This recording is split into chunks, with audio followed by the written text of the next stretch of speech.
मैं तो जैसे सबसे पहले तो छोटे बच्चों का, जो गरीब तबके के लोग हैं वो अपने बच्चों को पढ़ा नहीं पाते हैं, पढ़ने की उनको कोई सुविधा नहीं मिलती है, तो उनके लिए छोटे छोटे सब वार्ड में कोशिश करूंगी कि उनके लिए स्कूल खुले जाएं जहाँ पर उनको फ्री शिक्षा मिले। आपको सुरक्षा मिलनी चाहिए, सुलभ शौचालय बनने चाहिए, स्वास्थ्य शिविर लगने चाहिए, स्कूल खुलने चाहिए और महिलाओं की पढ़ाई को विशेष ध्यान दिया जाए। बच गया बिगुल, किसका बजेगा डंका और किसकी होगी मार। सत्ता के सबसे बड़े रण क्षेत्र का हाल, चुनावी दंगल की सबसे बड़ी कवरेज। नमस्कार, आप देख रहे शौर भारत और मैं हूं आपके साथ अमित खत्री। पटना नगर निगम चुनाव की अधिसूचना जारी कर दी गई है। 20 अक्टूबर को वोटिंग होने को है।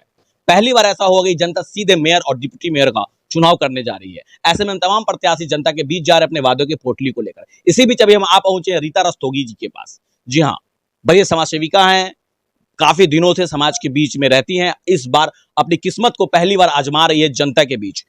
कैसे पटना का विकास करेंगी, कैसे पटना का ब्लूप्रिंट है उनके पास, किस तरह से विकास होगा पटना का, क्या काम करेंगी पटना में, तमाम तरह की बातें आई। हम खुद उनसे जानने की कोशिश करते हैं कैसे विकास होगा पटना का। मैडम, सबसे पहले स्वागत है आपका। नमस्कार, मैं रीता रस्तोगी, मेयर पद प्रत्याशी।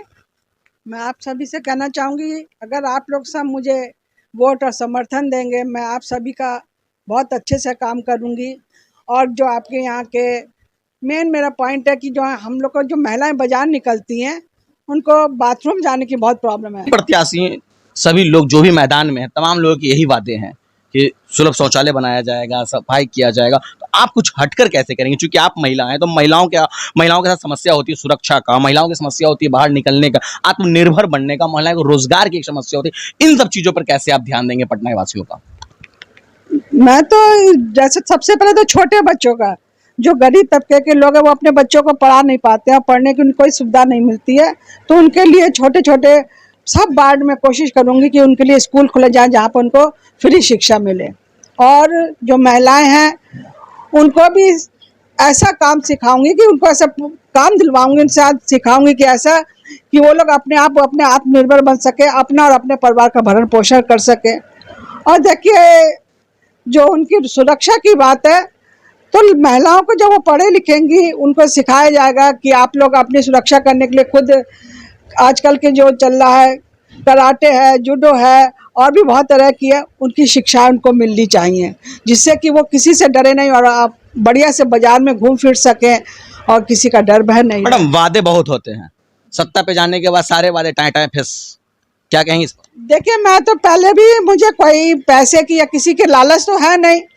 मैं पहले भी लोगों की, समाज की सेवा करती रही हूँ और बहुत सी गरीब लड़कियों को हमेशा शिक्षा के लिए प्रोत्साहित करती रहती हूँ और उनको मैं पैसा भी देती हूँ कि वो लोग अपने पढ़ें और आगे जाके अपनी शिक्षा को बढ़ाती रहें और अपने पैरों पे खड़ी हों। और कई मैं NGO से भी जुड़ी हुई जिसमें महिलाओं को, लड़कियों को फ्री में बहुत तरह की शिक्षा दी जाती है, जैसे सिलाई, कढ़ाई, बुनाई, अचार बनाना, ये सब। और उनका फिर उसके बाद उनको बाजार दिलवाना कि कैसे वो बाजार में अपना सामान का प्रोडक्ट को बेचे। कैसे खड़ा उतरेंगे? क्योंकि चुनाव से पहले तमाम लोग वादे करते हैं, फिर चुनाव मैदान में जाते हैं तो लोग वादे कर दूंगा, वो कर दूंगा, जीत जाने के बाद तमाम वादे टाइम टाइम फेस हो जाते हैं। क्या कहेंगे इस पर? देखिए, जो मैंने अपने वादे के सबसे, जो और भी मेरे प्रत्याशी खड़े हुए हैं, वो मेरे ही जो वादे जो मैंने किए हैं वो उन्हीं का अनुसरण कर रहे हैं, वही वादे वो लोग भी कर रहे हैं कि हम ऐसा करेंगे वैसा। सबसे पहले मैंने कहा था महिला को सुरक्षा मिलनी चाहिए, सुलभ शौचालय बनने चाहिए, स्वास्थ्य शिविर लगने चाहिए, स्कूल खुलने चाहिए और महिलाओं की पढ़ाई को विशेष ध्यान दिया जाना। फर्स्ट इंटरव्यू हुआ था, उसमें मैंने यही बात कही थी। मेरे सुनने के बाद और जितने भी प्रत्याशी खड़े हुए हैं, आगे आ रहे हैं, वो लोग सब वही यही सब बातें कर रहे हैं। इसलिए मैं कहूंगी कि पहले उसकी किसी की भी सोच इस तरफ नहीं थी जो मेरी सोच थी।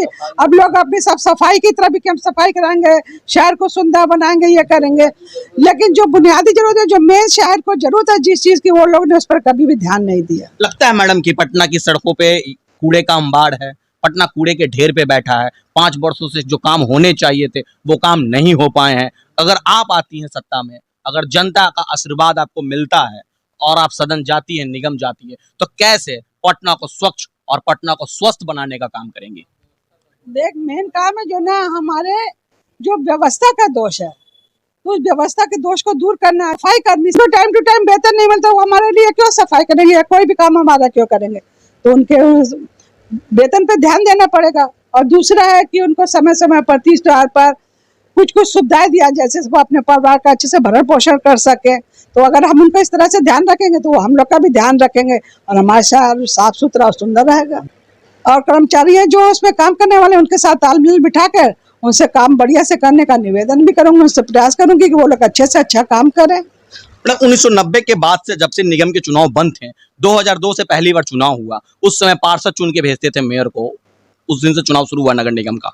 तो क्या लगता है कि 20 साल हो गए चुनाव को, 20 साल से मेयर हैं, पार्षद है, फिर भी आज पटना पीछे का पीछे ही क्यों है? क्यों हम लोग इंदौर के साथ नहीं टक्कर कर पा रहे? क्यों इंदौर नहीं बन पा रहा है आगे हमारा पटना? देखिए, हमारे जो पटना की जो जनता है ना, वो भी इस तरफ ध्यान नहीं देती है। खाली एक मेयर या पार्षद के करने से कुछ भी नहीं होता। अगर जनता भी हम लोग का सहयोग करेगी तो हमारा शहर भी, आप लोग कहते कि इंदौर बहुत सुंदर है, तो हमारा शहर भी इंदौर की जैसे सुंदर बन सकता है। जैसे कि हम लोग कूड़ा करना उठाने वाले को भेजते अपने सफाई कर्मी को, तो टाइम टू टाइम हर आदमी को गली में कूड़े का उसको फेंक टाइम पे देना चाहिए, जिससे कभी हमारी गली गंदी रहेगी। वो उठा कर ले जाएगा तो गली क्यों रहेगी? छत पे किस तरह से शहर की सफाई होती है, उसी तरह से मैं चाहूंगी कि इसी तरह से सब लोग अपना ध्यान रखें और कूड़े को टाइम टू टाइम फेंकें, जिससे शहर हमारा साफ सुथरा रहेगा, स्वच्छ। जनता का कैसा समर्थन और साथ मिल रहा है? लोगों के बीच आप जा रही होंगी, काफी लोकप्रिय भी आप हैं, क्योंकि काफी वर्षों से समाज के बीच आप रहती हैं, तो लोकप्रियता भी आपकी बहुत बड़ी ज्यादा है तमाम शहरों में, पटना के तमाम गली मोहल्लों में। तो लोगों का क्या प्यार और किस तरह से प्यार मिल रहा है? मैं जहाँ भी जाती हूँ लोग बहुत प्यार से मुझसे मिलते हैं और कहते हैं हम आपका साथ और सहयोग जरूर करेंगे, आप अवश्य विजयी होंगी। नामांकन में जो मेरे भीड़ थी, मैं कोई बाजार के किसी भी आदमी को या भाड़े पर नहीं लेकर आई, लोग खुद अपने स्वेच्छा से अपने मेरे साथ जुड़े और उन्होंने मेरी रैली में भाग लिया। क्योंकि आप कई संगठन मंच मोर्चों से भी जुड़ी हुई हो, तमाम लोगों का साथ और समर्थन मिल रहा होगा इस बार के चुनाव में? बिल्कुल मिल रहा है, सभी का साथ मिल रहा है और सभी का विश्वास है कि मैं अवश्य जीतूंगी।